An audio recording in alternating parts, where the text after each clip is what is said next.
안녕하십니까. 죽기 전에 꼭 가봐야 할 사찰 스토리텔러 권정서입니다. 오늘은 아미타 부처님의 광명을 무량하게 받는 절 부요 무량사로 안내하겠습니다. 인간은 누구나 현실에서 복락을 누리고 싶고 사후에는 이상향의 세계에 태어나기를 원합니다. 사후에 가고 싶어 하는 이상향의 세계를 이 세상에서도 미리 볼 수 있다면 그 믿음은 훨씬 현실적인 것입니다. 이러한 인간의 갈망을 더욱 구체적으로 보여주는 곳이 사찰이기도 하죠. 특히 사찰의 여러 가지 조형은 인간의 현실 세계뿐만 아니라 과거, 미래까지 보여줌으로써 더욱 현실의 삶에 충실하라는 가르침을 주고 있습니다. 이 가운데 극락세계의 모습을 잘 보여주는 것이 바로 오늘 여러분들을 모시고 갈 부요무량사입니다. 일주문 편액을 보면 만수산 무량사, 수많은 수명을 지닌 산속에 헤아릴 수 없는 수명을 지닌 부처님이 계시는 절이라는 뜻이죠. 그래서 무량사가 극락의 세계임을 느끼게 합니다.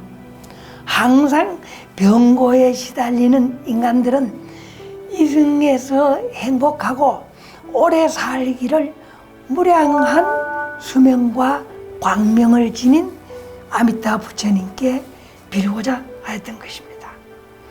아미타 부처님이 법장비구로 계실 때 중생을 위해 5급 동안 48대원을 세웠습니다.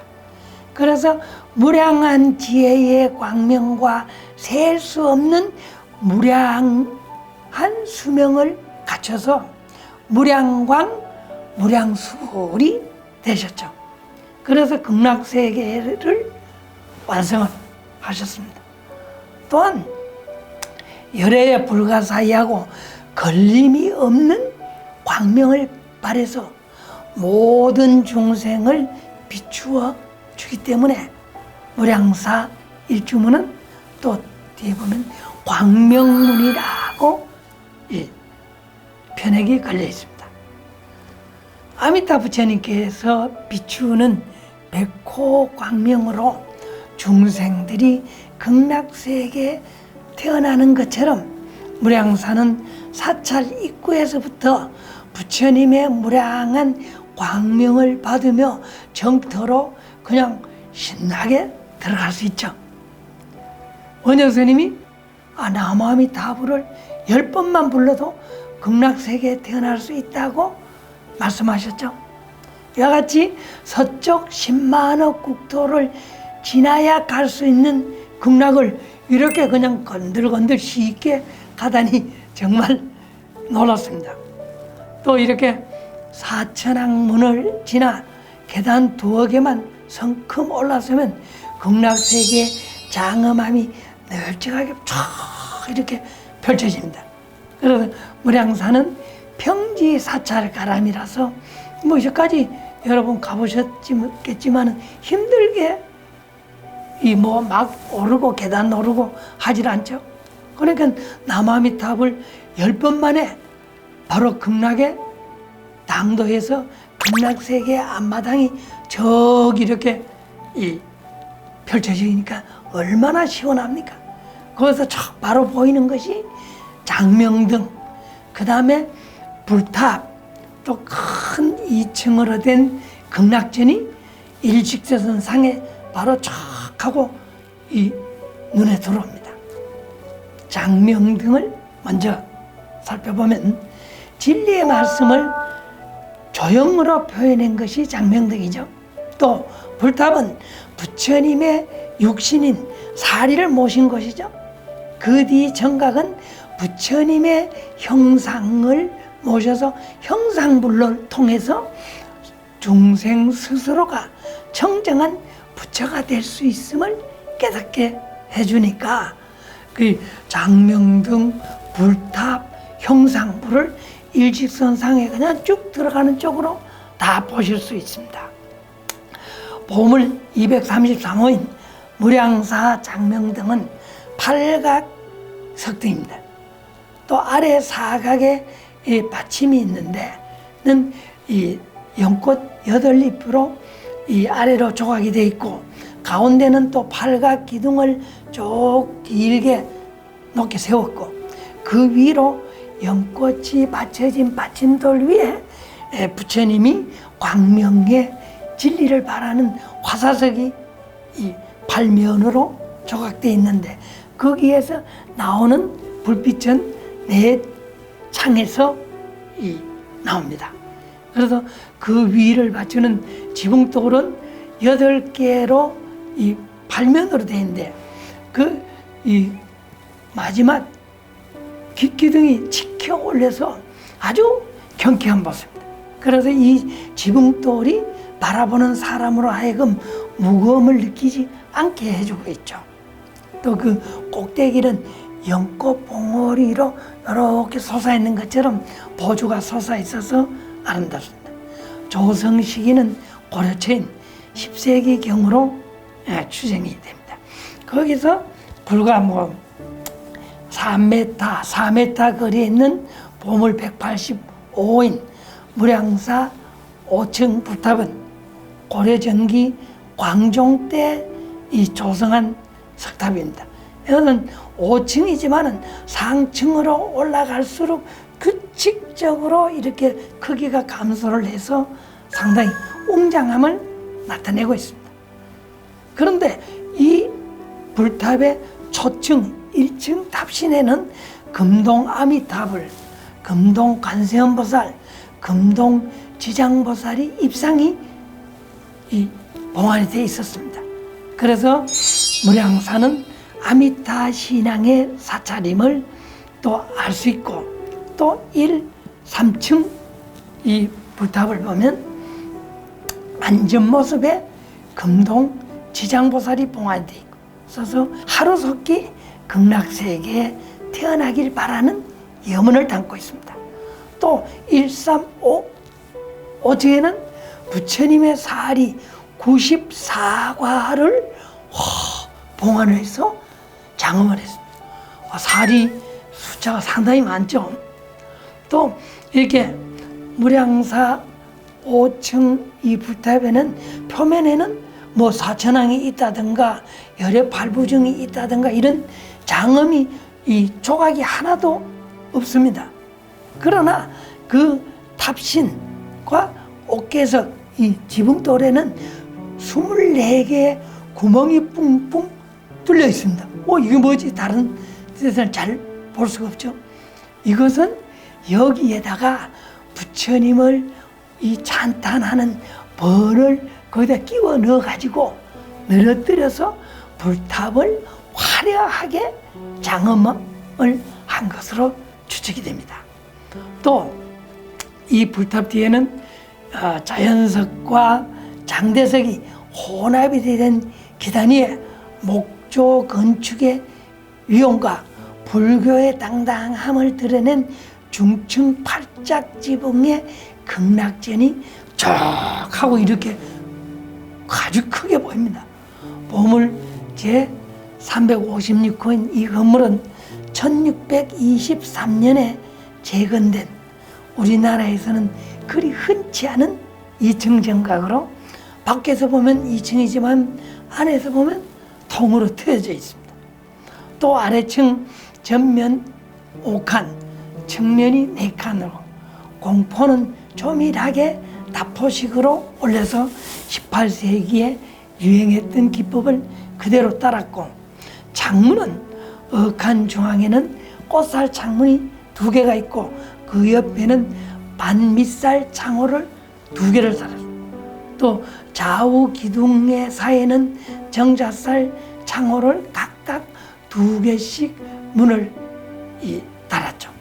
또 위층은 아래층에 세운 높은 기둥이 그대로 연장돼 올라가서 내면의 기둥을 형성하고 있고, 또 2층 벽면은 사방으로 빛을 2층에서도 이렇게 받을 수 있도록 창문을 설치를 해서 아미타 삼존불이 자연 채광을 통해서 비춰지면 아주 신비스러운 장엄을 연출하고 있습니다. 또한 내부에는 보물 1565인 진흙 아미타 삼존불이 앉아 계시는데 설법일을 하고 계시죠. 중앙에는 아미타불, 좌측에 보관을 쓰신 아미타 화불을 모신 관세음보살, 우측에는 보관의 보병을 모신 대세지보살이 협치하고 있습니다. 특히 이 주불인 아미타 부처님은 그 높이가 5.4m로 앉은 모습으로는 우리나라에서 제일 큰 부처님입니다. 이 아미타 열의 삼존불은 현진 스님이 1633년에 조성을 했습니다. 그래서 임진왜란의 고통으로 많은 분들이 돌아가시고 이 중생들의 고통을 이 아미타 부처님의 가피력으로 이겨내자 하는 마음에서 이 조성을 하였던 것입니다. 특히 그 내부에 중앙에 우물천정 위를 바라보면 48개의 연꽃이 조각이 되어서 아주 아름답습니다. 이 48개는 아미타 부처님의 중생구제 서원이었던 48대원을 연꽃으로 표현을 했었고, 그 또 아래에는 그 충량의 목을 이렇게 내밀어서 부처님을 지키겠다고 하고 있는 두 마리 용을 보면 참 해학적인 표정이 아주 재미있습니다. 또 아미타 삼존불 뒤쪽에는 이 후불화가 있죠. 1744년에 조성된 이 아미타 관세음보살, 대세지보살 이 세 폭의 대형 후불화가 걸려 있는데 삼배로 이었고 바탕천의 족자 형태로 길게 늘어져 있습니다. 후불화의 높이가 거의 8m에 육박할 정도라니 조선 후기 후불화 중 가장 큰 규모입니다. 전체적으로는 남체풍으로 아주 부드럽습니다. 채색이 많이 엷어졌지만은 아주 아름답고 우수한 불화로서 아주 은은한 분위기를 연출하고 있죠. 또 불보살님의 얼굴은 아주 흰 연백으로 칠하고 본전불화의 법인은 그 옆에 보살들의 그 천인은 모두 붉은색인데 그 옷의 안쪽에 대이는 청색을 매우 엷게 또 칠해서 눈에 이렇게 들어옵니다. 또 부처님의 그 신광 뒤에는 두 벽지불이 자리 잡고 있고 하단에는 결가부전 아미타불의 양옆에는 네 분의 보살이 앉아 계시죠. 그 중에는 육한장을 들고 있는 민머리 형상의 지장보살과 지장보살의 맞은편은 미륵보살이 또 합장을 하고 있고 그 앞에는 문수와 보현보살이 협시를 하고 각각 연꽃봉오리와 여의 둘을 들고 있습니다.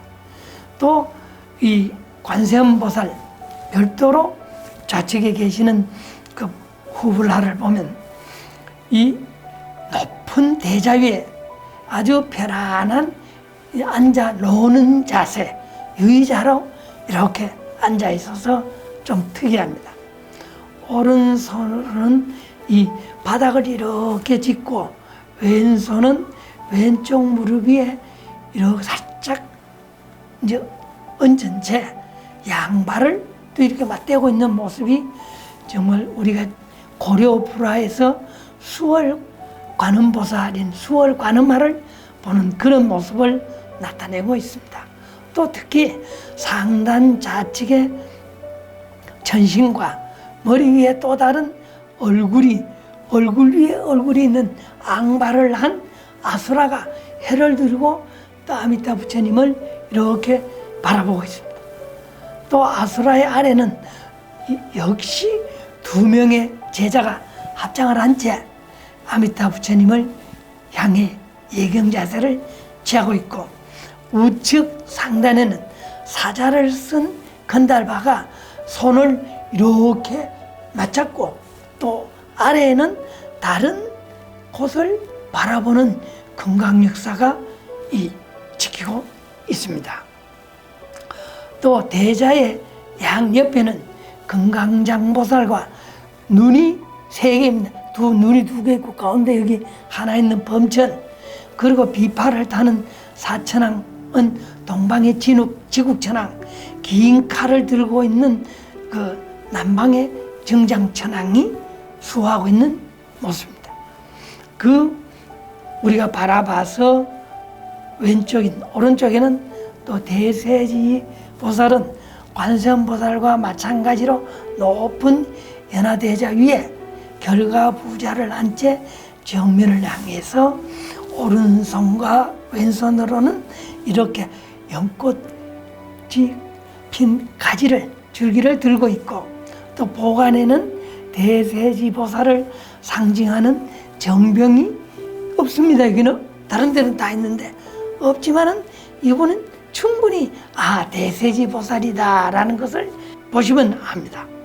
또 그 대세지 보살의 상단 좌측에는 이 원유관을 쓴 용왕과 코끼리의 탈을 쓰는 야차, 그리고 2명의 금강역사가 자리를 하고 있고, 또 상단 우측에는 털모를 쓴 신장이 또 2명의 제자들과 함께 합장을 한 채 아미타 불쪽을 향해서 보고 있습니다. 이 대세지 보살의 대자 옆 좌측에는 제석천의 얼굴이 있고, 그 반대편은 제석천보다 좀 큰 모습으로 제장의 보살이 이렇게 합장을 하고 있습니다. 또 하단에는 탑을 든 북방 남원천왕과 왼팔에 그 용을 감고 있는 광목천왕이 또 외호를 하고 있죠. 이뿐만 아니라 무량산은 조선시대 애욕을 버린 걸출한 스님의 향기가 그대로 나와 있어서 더욱 유명하죠. 바로 매월당 설잠 스님인 김시습과 진목 일옥 스님입니다. 이 2 스님의 행동 하나하나는 때로는 기이하고 때로는 중생의 모습으로 부처의 본 모습을 보여주기도 하였습니다. 뛰어난 총명함으로 5세 동자란 칭호를 들었던 설잠 스님은 스스로 호를 매월당, 정한자, 동봉, 벽산청흥이라는 욕심 없이 세속 밖을 논일었던 자신의 모습을 호로 나타냈습니다. 특히 금오신화를 쓴 후 머물렀던 작은 집을 매월당이라고 했죠. 그래서 김시습은 자신의 시에 이 매화에 대한 이야기를 했는데 아주 재미있습니다. 나직한 집 푸른 털방석 옹기는 넉넉한데 창밖 매화 그림자 달이 처음 밝았네. 등불을 돋운 긴 밤에 향을 사르고 앉아 한가히 인간에서 보지 못한 글을 짓네. 이게 바로 금오심화입니다.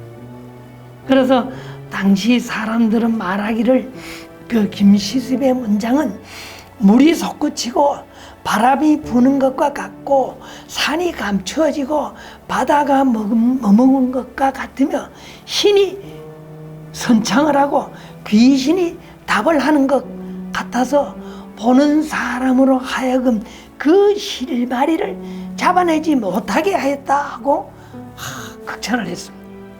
이런 매월당 설잠 스님의 이 자화상이 부요무량사였죠.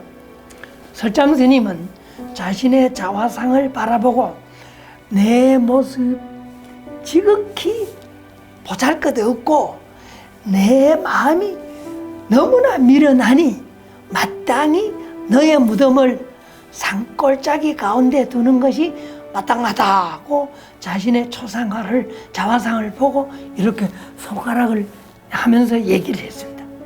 그래서 조선시대 윤증은 김시습의 초상에 대해서 초상을 이렇게 말했습니다. 무량사 경내에 동봉 김시습의 화상이 있는데 이는 동봉이 이곳에서 죽어 그때 남긴 것입니다. 머리에 스님의 모자를 쓰고 목에 염주를 걸었으니 이것은 당시 불가에 몸담고 있을 때 착용했던 것입니다. 고 했고, 또 설참 스님 스스로는 머리를 깎은 것은 세상을 피하기 위한 것이요, 수염을 이렇게 기른 것은 내가 장부라는 것을 표시한 것이다 라고 얘기를 했습니다. 이런 매울당 김시습의 모습은 보물 1497호로 지정이 돼서 지금도 무량사에 모셔져 있는데, 가슴까지 내려오는 상반신으로 장삼을 입고 머리에는 페랭이 모자를 쓰고 목에는 또 긴 이 염주를 걸었습니다. 그런데 약간 얼굴을 바라보면 불만스러운 표정과 세상을 응시를 하는 총명한 눈매, 또 꼭 담은 입술, 검은 눈썹과 수염, 매부리 코는 세상과 타협하지 않는 성객의 내면을 생생하게 전해주고 있어서 조선 전기 초상화의 진수를 보여주기도 합니다. 이 매울당 스님은 59세인 1493년에 무량사에서 입적하셨는데, 그때 유언을 하기를 나는 화장하지 말고 절 옆에 임시로 매장하라고 했습니다.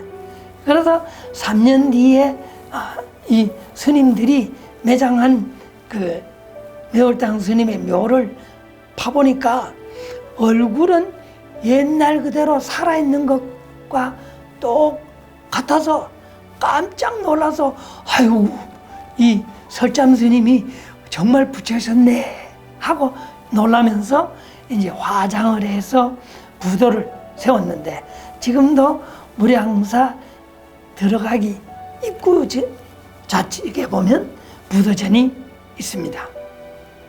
이 부도를 또 바라보면 구름에 쌓인 2마리 용이 여의주를 희롱하는 형상으로 이 조각이 되어 있는데, 세상을 조롱하는 듯한 매월당의 포부를 용이 되어서 이루어지게 바라는 당시 무량사 스님들의 이 뜻을 잘 담아둔 것 같습니다. 또 무량사에는 오랫동안 주석하셨던 진묵 일옥대사의 행장이 있고, 대사의 행장에 따르면 1623년 완주 송강사와 부여 무량사에서 동시에 큰 2층 누각 같은 이 정각을 짓고, 다 스님 우리 와서 점안을 해 주십시오. 아이고 안 됩니다, 우리 저기 오십시오 하니까 이 진묵 스님은 어이 걱정 마, 내가 증명법사로 가마. 그래서 어떻게 했습니까? 진묵 스님은 스님께서 사용하시던 주장자를 송강사, 너는 이 주장자 가지고 가서 이 증명 법사로 줄 테니까 가지고 가서 법회를 부처님의 정각을 다 꾸며서 부처님께 아래는 법회를 해 하고 줬고, 또 스님께서 쓰시던 염주는 무량사에 줬습니다.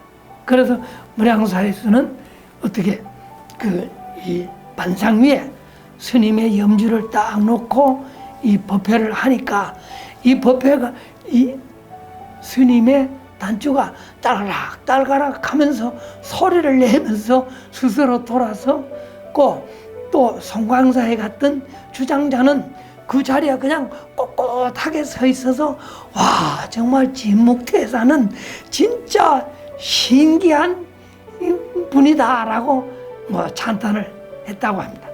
또한 무량사 우화금에는 진묵대사의 유명한 시가 현재 주련으로 남아 있습니다. 하늘을 덮고 산을 베고 땅 위에 누웠다가 달빛은 등불, 구름은 병풍 삼아 바다술을 마신다. 엄청나게 마신다는 거죠. 크게 취해 비틀비틀 춤을 추려니 소매는 길어서 고른 산이 이게 걸치는구나. 와, 스님의 키가 그 정도고 참 대단한 포부죠. 진묵 스님이 무량사에서 임종하기 이제 바로 전에 그 들어가는 내과가 있습니다. 그 지팡이를 세우고 물속을 이렇게 들여다보니 진묵 스님의 얼굴이 물속에 이렇게 비추죠. 비추니까 따라왔던 시자들에게 아 저게 바로 서가모니 부처님의 그림자로구나 그 얘기를 하니까 곁에 있던 시자는 시큰둥하게 무슨 말씀 그건 스님의 그림자입니다 하고 퉁명스럽게 대꾸를 했답니다. 그러자 스님은 너는 다만 나의 허망한 모습만 알 뿐 서가모니 부처님의 참모습은 모르는구나 하고 탄식을 하며 방으로 들어가서 앉아서 열반에 드셨다고 합니다. 광명을 넣으시며 항상 법을 설하시는 아미타 부처님이 극락에서 중생을 기다리신다는 것을 우리는 믿고 중생을 위해 48대원을 세우셨다는 것을 우리는 믿고 일심으로 염불하면 극락에 왕생한다는 것을 우리가 믿으면 정말 극락에 갈 수 있습니다. 그러나 모든 것을 이렇게 보여주고도 믿으려고 하지 않는 중생의 고질병이 있습니다. 우리는 이참에 이런 고질병을 고쳐서 고치기 위해서라도 무량사에 한번 가보시면 좋을 듯 합니다. 죽기 전에 꼭 가봐야 할 사찰 스토리텔러 권중서였습니다. 감사합니다.